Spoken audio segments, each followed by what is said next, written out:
What's going on, everyone? I was running in my neighborhood and I had some thoughts come to my mind whilst I was running, dealing with circuit overseers, public talks, and some other real life stories that I experienced whilst being a part of Watchtower's organization. Now, it's very hot where I am, so I am definitely 2 to 3 shades darker than usual. So perhaps I may have a tan or whatever. But stay hydrated if you live in areas that are very, hot right now, because it is pretty scorching out there. So I'm going to talk about some things with public talks, some stories with a couple of circuit overseers, and of course, it'll involve some elders as well, and just some thoughts. But I was watching the August 2025 broadcast with Stephen Lett, and I highly encourage you to watch this video. So I'm going to just highlight a few things from that, and I normally don't discuss anything dealing with the broadcast, but this one is actually pretty significant. Firstly, I want you to watch the whole thing, but in particular, I want you to start at 4 minutes and 15 seconds, and then watch it all the way through 13 minutes and 15 seconds. But really focus on 10 minutes and 15 seconds through minutes 13 and 15 seconds. And I will pin that video in the comment section, and I will post it in the description box, or you can just go to jw.org, or you can access it through your library. What's interesting, as I'm watching this video, for all you whom don't know, I have a sales background as well, because when I started my personal training business at 17 years of age, and then I eventually started working at a gym, Bally Total Fitness at that time, and we had weekly sales meetings. And then eventually I was promoted to the fitness director manager, where I was teaching other trainers how to sell. So we had various people that would come in and teach us several things. And at that time, I did see the connection with the theocratic ministry school. I would catch on to the techniques with how to overcome objections, because we did all of that same stuff during our meetings when I worked, when I was managing the sales teams. So it's pretty apparent on this video, this broadcast. So if you pay close attention, Stephen Lett is going to spend 6 minutes building up to asking for recurring donations. Now, the issue that I have with this is not that he's asking for recurring donations, because you need money for all of your business expenses. But all organizations do, other congregations as well that are non-Jehovah's Witness are affiliated with all Christianity, Muslims, all these different organizations. All of them need money. Now, when you really think about it, when people do a collection plate, whether you do it publicly and pass it around in front of the congregation, or you do it privately where people can just go donate. At this particular point, there's no difference between Watchtower and other organizations. They're outright asking for money. Now, the trickery is he spent 6 minutes talking about gifts from Jehovah and then all this other stuff, and then expounds on how we can honor Jehovah, which basically means give money, give the organization money. And I really want people to start thinking about all the things that they thought made the organization different. And basically is looking just like what you would call Christendom. Everybody has beards now. You don't have to wear ties. You can barely preach if you don't want to. And other organizations preach as well. You're asking for money, setting up recurring payments. We're living in the final part of the last days. Why do people have to set up recurring payments? That's something for you to think about. Not only that, Watchtower teaches that they're going to have to restore the earth to a paradise with all this destruction. So if Jehovah God is truly leading you, why is Jehovah wasting his time constantly building buildings after buildings after buildings and kingdom halls after kingdom halls? See, I want you to think about something. When natural disasters happen and they hit various areas, no congregation is protected from the natural disaster. I want to remind you that if this is supposedly God's only true organization, then why would God put people in a position to have to keep rebuilding things that he already plans to destroy? I'm not saying that he would destroy buildings, but clearly they're not protected by the natural disasters. And we know what Jesus was capable of when he calmed storms. So if you're supposed to turn the organization or turn the world into a paradise after the fact, where people are going to be building and doing all this other stuff, how many workers are building all these buildings? They could spend that time preaching to people. I remember when I was a regular pioneer, when I found out how many people were pioneers, simply because you can count time by being involved at the conventions. You can count time by going to serve where the need was greater regarding building projects. You can count time by going to pioneer school without preaching at all. So if you're doing a lot of building projects, if you see people involved in stuff like that and they're pioneers, they can count that as time. They get a lot of the amount of how much they can count. So this is why they prefer pioneers, because it made it easier for people to get their time, but they're not preaching to anybody. Why are you counting time and you're not even preaching to people? Because they'll say that's theocratic things, but that's certain things that people don't know about. But again, it's something to think about, because you're doing all this building now, but you're saying you're going to do all this building after the fact. So why are you doing all this building now if you're planning any day for Armageddon to strike and eliminate everyone except Jehovah's Witnesses, and then people can do last minute repentance and come into the organization at that particular point? Why are you constantly building and building and building, then selling these things off? Here's another thing to think about. I highly suggest that people do research into, has the organization ever sold a kingdom hall to a church? Now, personally, on paper, there's no issue with that. But the issue is how they bash all other religions and call it Babylon the Great. And the whole point is, when those kingdom halls were first formed, all those kingdom halls are dedicated to God. So why would God allow a project to be dedicated to him and then turn around and sell it to Satan? These are facts. That makes no sense, and you can't get around that. Every time a kingdom hall is sold to another church that you say is from Babylon the Great, you're helping that church out. You gave them money to keep promoting what you would call all of their lies. So I just want to talk about that. Watch that video and see that the organization is asking for money. They're just doing it in a sly way. So don't criticize any other Christian religion for asking for money anymore, because everybody needs money, whether you do it openly, privately. It's the same thing.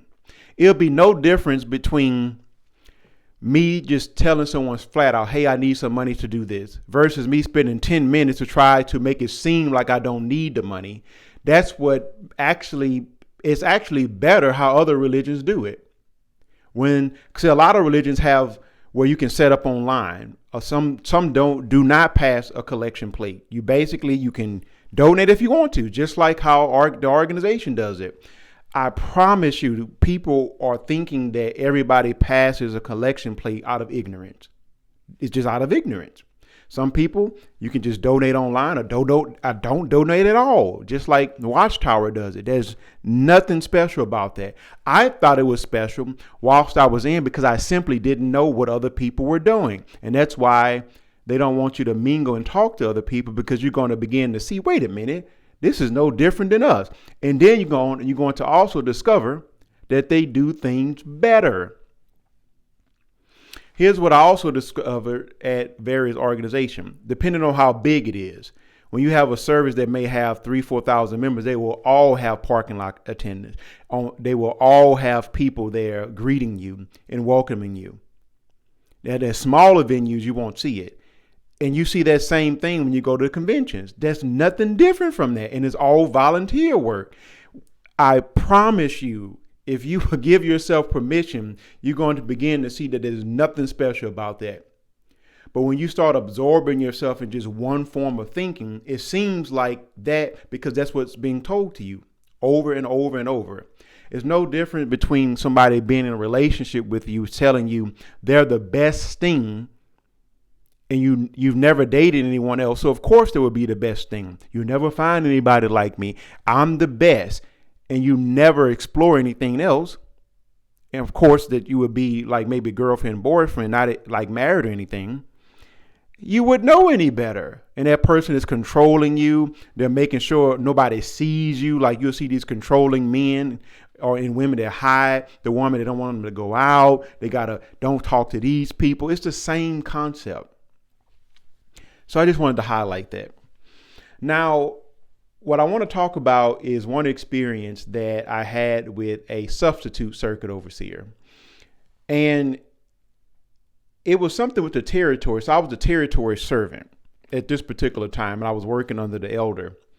And there was some stuff with the territory that the elder didn't explain properly. So it's time to turn the territory cards in. We go to the servant and elders meeting. And the circuit overseer says, why aren't these territories? He said, who's the territory servant? And I say, they point to me and I say, I am.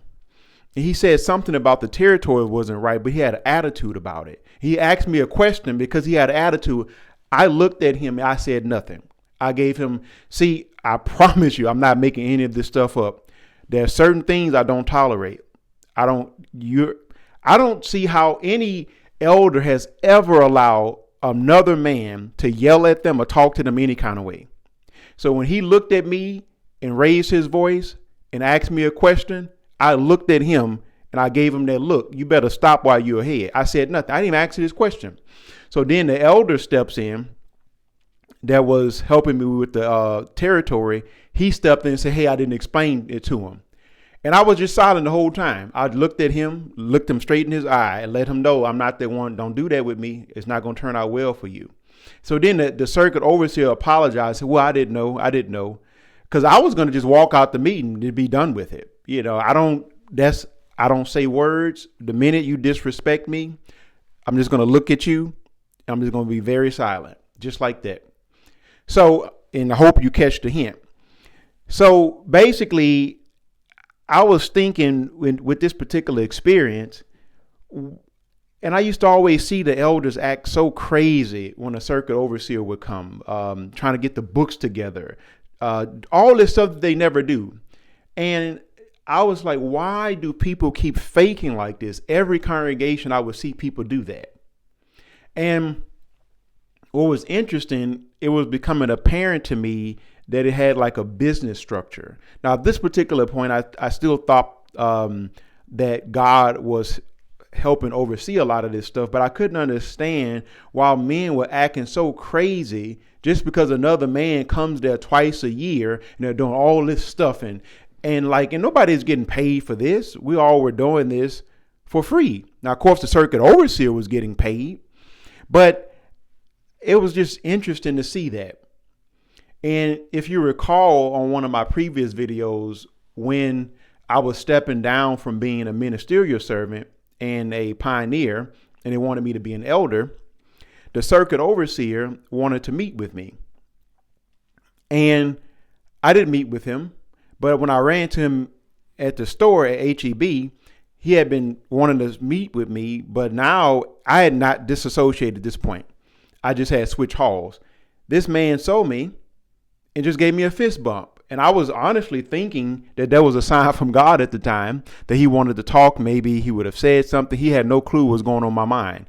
So I constantly would see that the minute you stop trying to do certain things that they wanted you to do, they just toss you to the wayside or toss you to the sideline. And that was never genuine to me. So you get all this love bombing when you're trying to do what they're telling you to do if you just listen to what they're saying. So when I'm just not that type of person, I've never been that type of person. I was that way since I was 16 years old. If you tell me something wrong, I'm going to respectfully tell you that you're wrong. Why? How is that being disrespectful if you're telling me something that I know is wrong? Just like I would tell the elders, are you going to take care of me, but you're telling me not to go to school? Are you going to pay my bills? The answer is no. Well, be quiet. Are you going to be there when I don't like what I'm doing? I have to spend those 40, 50, 60 hours working that job. You go do what you don't like. Isaac Miller would never do that. So it's just like people having arranged marriages. Are you going to be the one spending time with this person? If I don't love them and don't want to be with them, you or Ruth are trying to make me be with somebody I don't want to be with. I have to live with that decision, not you. So people didn't know how to stay in their place on various things. Now, there was a time where I was giving public talks. I remember the first time I gave a public talk, I had to meet with the coordinator. He wanted to hear it. And then I gave the talk, like he was saying, where are your notes? And I said, I'm going to bring them to the when I actually do the talk, which I would always bring my notes, but I never looked at them because I didn't need to do that. And what's interesting, I remember while I was in college, we would take speech classes. And everything that we did during the theocratic ministry school was being taught at schools. And colleges have been around longer, way longer than Watchtower. So what I began to realize is all the stuff that I thought was unique, I could have gotten that anywhere.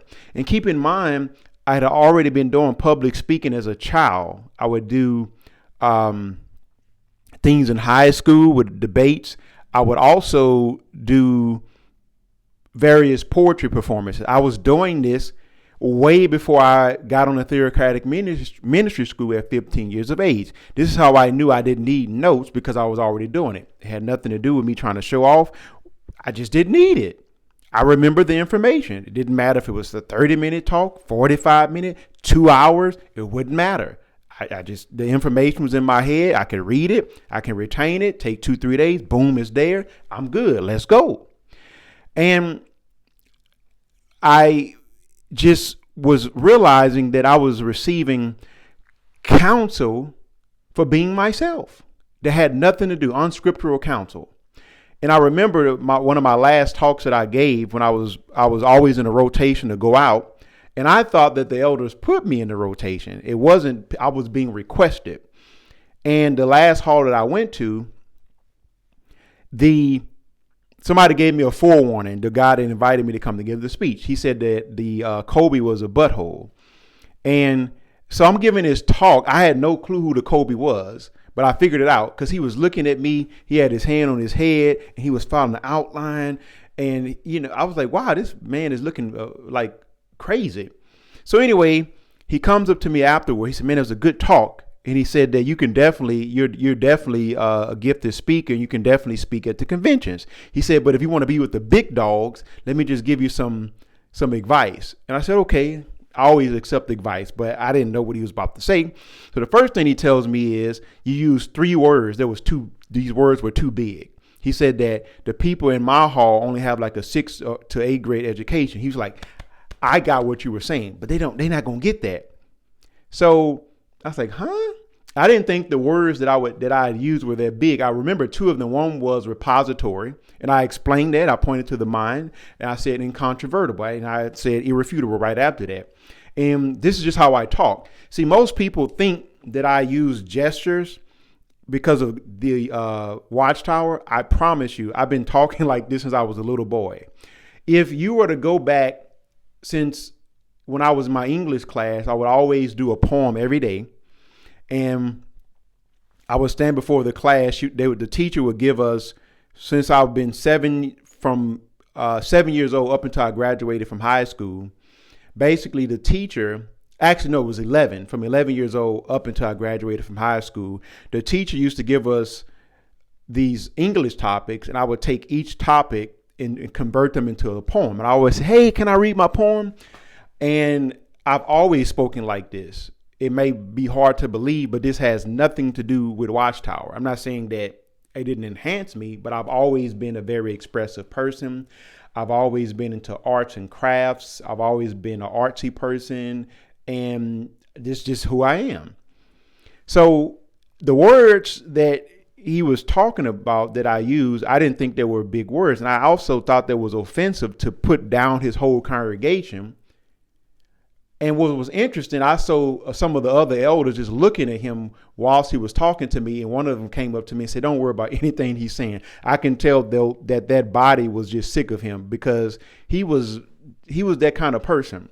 But anyway, I had no issue with his recommendation. I said, okay, thank you for saying that. And then he proceeds to say, well, you quoted scriptures that weren't on the outline.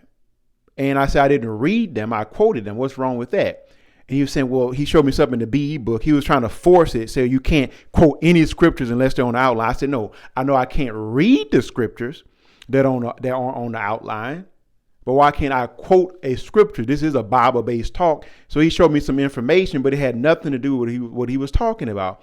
And he wanted me just to accept it. And he kept saying, well, see, you're going to have to accept this if you want to be with the big dog. He said, with the big dogs. He said, this is what people, he was like, look, he said, I'm an assistant circuit overseer. So like, I know you can definitely speak at conventions, and I'm telling you that you're good. You're a good speaker. But he said, you got to listen to the big dogs, because we're the ones that determine that.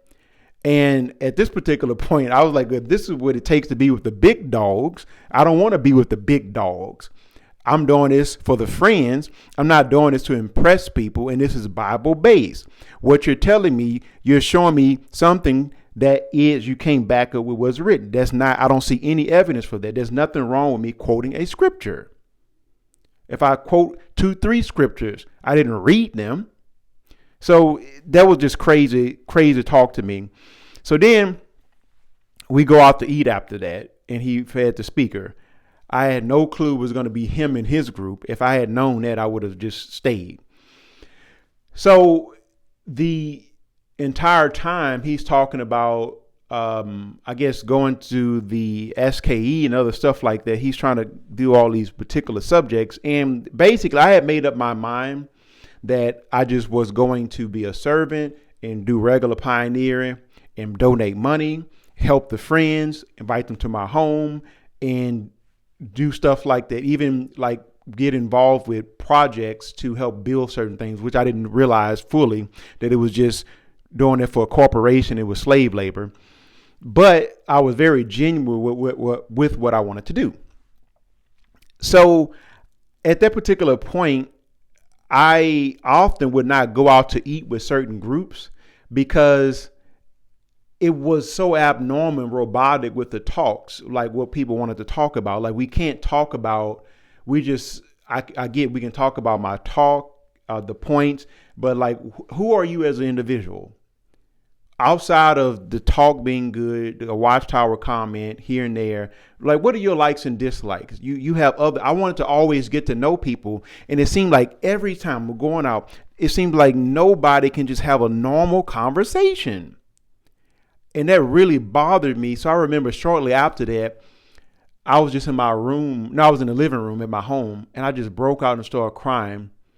And I was telling my wife, I said, I've been in this thing for 18, I think it was like 17 years at that point. And I was like, I just don't feel a strong connection to so many people.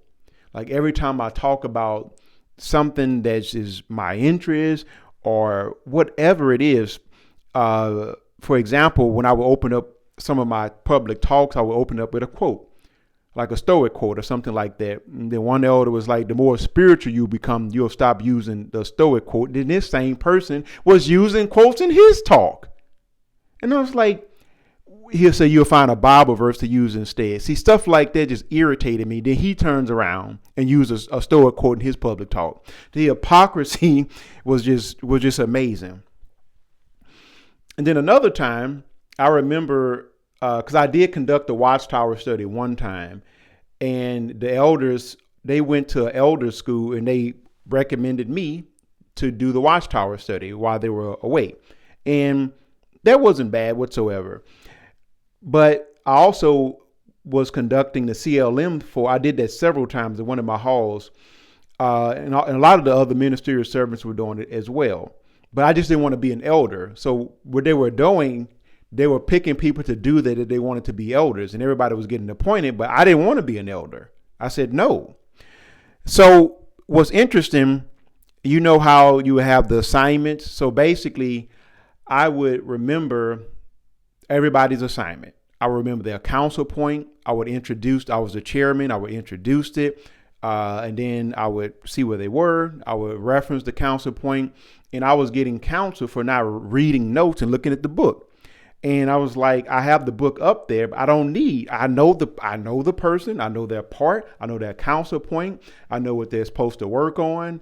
I don't need to take notes when they give the speech. I'm going to hear it. I'm going to give them feedback right then and there. So I'm like, what type of counsel is this? So I even remember I had a friend come in from New York to hear one of my first public talks. And he's an elder, and he was at Bethel. So he came in, and after I gave my public talk, he asked to see my outline. He said, "You didn't look at any notes." I said, "No, I never told people. I just said, I just was very familiar with the information." So I began to realize that people were so impressed with public talks, and that I would hear people saying that they were preparing 6 months for a public talk. And at that time, I just didn't think much of that, because I was like, why do you have to take so long? All you need is 2 or 3 days, even a day. Because I was doing a lot of last minute talks as well. So they were burning me out with public talks, because somebody didn't show up, and then they'll say, "Hey, can you do a public talk?" And a lot of times it was like the day before, like literally like the day before. There was one time where I was going to do it the day of, the speaker didn't show up. But what they did, they decided to do the Watchtower first and then the public talk. But it was just really easy. And I just attribute all of that to God. So what I realized when it comes down to our personal gifts, everybody has gifts. And sometimes in the organization, your gifts are not utilized for the overall holistic glory. So sometimes you don't appreciate just how fantastic you are. Everybody listening to this, even the trolls, JWs, all of you are fantastic. All of you have unique gifts, and you should use them for God's glory, but not when somebody is telling you how to use them. You can make that determination. Whatever you're doing, you can use it to help people in various of ways. See, right now, this is one of my ministries. I'm preaching to people all over the world. I'm doing sessions with people, basically where I'm just meeting with them and talking to them, praying for them. And I donate money to people. I get involved with prison ministries. I'm constantly engaging in other different things. And I do want to figure out how to give Jehovah's Witnesses monetary things, but I'm not going to donate it to the organization, nor will I send it to the Kingdom Hall. Basically, I want to probably eventually set up something where people that are in need, they don't have to know it's me. They would probably never know that it's me, but I want to have something where people are exiting the group eventually, where they can have access to certain things that would just make it just a little more easier for them. Because I've always had this concept that I have called No Mind Left Behind, similar to the name of my channel, Tune Up Your Mind, because I believe if you can teach people how to think, then you can teach them how to believe properly. See, a lot of us weren't taught how to think properly, so we believe wrong. And then we don't focus on so many constructs of our belief systems to be able to see the freedom that comes with the exploration of how God's word is truly identified. And so I read the Bible on a weekly basis. Sometimes I'll read a whole chapter in a day. And I just want to share with you Proverbs 29, 21, and 27, because I think these are some powerful points. An angry person steers up conflict, and a hot-tempered one that's the wrong one. Sorry. 21. A servant pampered from his youth will become arrogant later on. What a powerful verse. So this is like giving somebody everything that they ever wanted, but you never taught them to work for it. This will backfire. See how powerful the Bible is? I've discovered that when you follow the Bible and its principles and don't let the messenger ruin your experience with the Bible, that wasn't God's fault. It was just a false messenger. But the Bible in itself, these principles, when followed, now people might say, I can read a self-help book and get that. This is the best self-help book. These principles work when you follow them. Proverbs 29:27. An unjust person is detestable to the righteous, and one whose way is upright is detestable to the wicked. So sometimes people aren't listening to you. They don't care about facts because, like the Bible says, that just way is detestable to a wicked person. And a wicked person's unjust way is detestable to a person's just way that's trying to do the right thing. So this is why I keep telling you, don't complicate this. The person that is unwilling to do things openly is the person that you should be worried about, not the person that's willing to do it openly, like Jesus did in John chapter 18 and verse 20, and discuss things openly where you present your case, they present their case. Then we look at the facts. If the only thing you can do is say something is a lie and run away, that is the person that's lying. Very simple. When somebody is guilty of something, they get defensive and they say, I don't want to do that. That person, 99% of the time, will be guilty. They have something to hide. It's very simple. You present your case, the other person presents their case in harmony with Proverbs 18:13 and 17. The facts will show who has the truth, not where you're controlling it. And the only reason the other person is a lie because you never heard what they had to say and somebody told you that it was a lie, but the other person is hiding. Use your common sense. What I've realized too is that people have this appearance, this false facade of being intellectuals when it comes down to biblical things, until they get so engulfed into that, they throw away their common sense. But common sense is the navigator for your intellect. It's the compass that's telling you where to go. Focus on your common sense first and make it simple so that you can comprehend more complex things. So, and also be consistent with how you apply things. You wouldn't let any other person get away with that, running away, because, for example, somebody may say, hey, my pastor told me not to talk to Jehovah's Witnesses. I've encountered that before in the past. And I would say, well, he has something to hide. Don't you want to find out yourself? And I would use those same Bible verses to say, well, how would you know if you didn't listen? And the person would agree. But when the tables are turned, that's not applied. See, that's hypocrisy. So Jehovah's Witness would want you to listen to them if their pastor or organization say, don't talk to them, and say, well, that's not right. But then when the tables are turned, they'll say, well, that's different. No, it's not different. If what you have is the truth, it will stand up under scrutiny. How is it when Jesus was talking to Satan, he gave a defense to Satan. He said, it is written. He didn't just run away. He did it every single time. All his apostles did the same thing. You know what? What I also find interesting about Jesus' apostles, all of them were sinners, tax collectors, murderers, and look who he picked. See, what the governing body does, it trains people to focus on this sole thing of clean conduct 24/7 when people are sinners and people will make mistakes. It's the doctrines that make something true. Everybody's a sinner. Everybody will fall short. Look at the people that Jesus picked. All of them were gross sinners in some particular way, most of them rather. But he used them and they repented. That's what it's all about.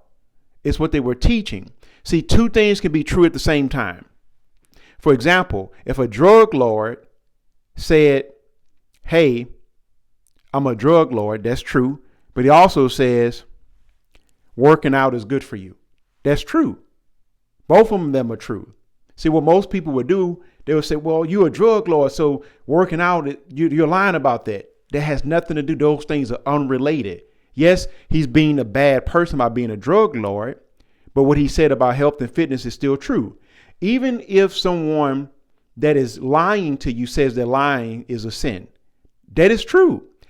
The issue is they're not living up to it. So you can't say that the person is wrong to say that lying is a sin just because they're a liar. The two they're different. Now, the person should live what their practice, what they preach, but what he said or what she would have said about lying is still true. And that's what gets people caught up. You want to look at, is what the person saying true? That's it. That's it. Is what they're saying, is it true? Is it factual? Now, then it just has a stronger message when the person is actually living it. No different between somebody that doesn't work out saying, hey, you should eat fruits and vegetables. It's good for you, but then they're not doing it. That doesn't mean that what they're saying wasn't true. They're just not living up to it themselves, but they can start. So stop training your mind to do that when certain people, because not everybody remains a Christian or has a healthy belief system after leaving Jehovah's Witnesses. But what they're saying, 99% of it is still true, which is why I recommend if people are being that judgmental, then listen to individuals that are actually Christian-like and doing what they're supposed to do. But even then, that's going to get you in trouble because you're focusing on the wrong thing. See, just go back a year ago, somebody would have been looking at suits and ties and no beards and all that, thinking that means that it's the truth. And say that they left and visited another congregation that has nothing to do with Jehovah's Witnesses. And let's say because people had beards and they weren't dressed in suits and ties, oh, this is not the truth. And then come back a year later, now they don't have beards and ties. Now they have beards rather and don't have to wear a suit and tie. Just look at how people are dressed now during court witnessing. See, that's why you have to focus on the things that make something true, not your own judgmental imperfections. So that's my message for today. Like, subscribe, and comment on my channel. And I look forward to speaking with everyone again. Have a blessed weekend and take care. Thank you.